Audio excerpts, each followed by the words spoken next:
ओम आदिशक्ति महाविद्याय नमः। आगे का वीडियो में मैंने चर्चा किए थे कि वैज्ञानिक रूप यानी वैज्ञानिकों के आधार पर दसों महाविद्या का क्या है, यानी विद्या ही ब्रह्म स्वरूप है। इसके बारे में अभी हम चर्चा करेंगे। तो जैसे ब्रह्म क्या है, शब्द क्या है, ये बताए थे कि वेद और ब्रह्मा के अतिरिक्त एक और ज्ञान होता है। शब्द सुनने से और विषय देखने से जो सामान्य ज्ञान होता है, यही आगे चलकर जब विशेष रूप से परिणत हो जाते हैं तो उसे संस्कार कहते हैं। संस्कार क्या है, इसके बारे में वेदों में यही उल्लेख दिया गया है।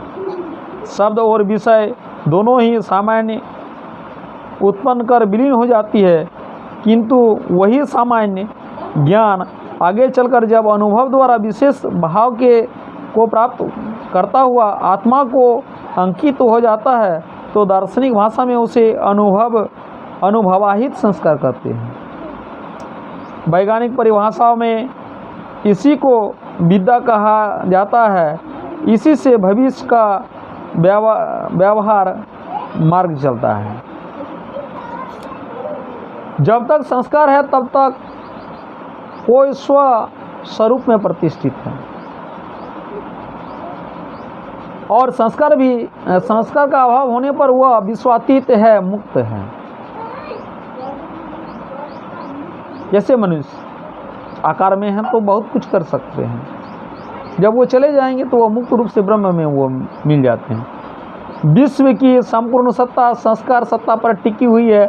अतएव शब्द रूप वेद और विषय रूप ब्रह्म की अपेक्षा संस्कार रूपी विद्या ही विश्व की विधायिका है।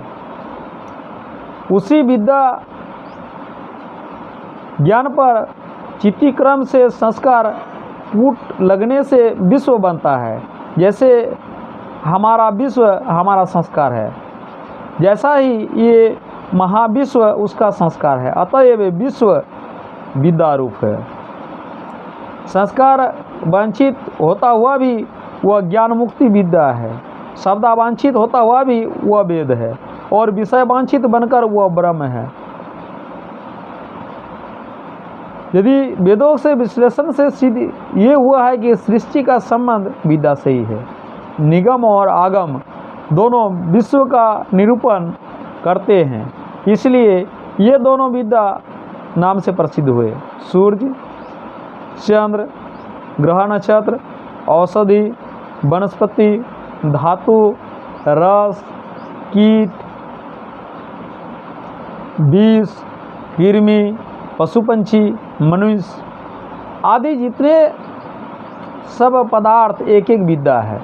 विश्व के अंतर्गत ये सब क्षुद्र विद्या है और संपूर्ण विश्व विद्या महाविद्या है।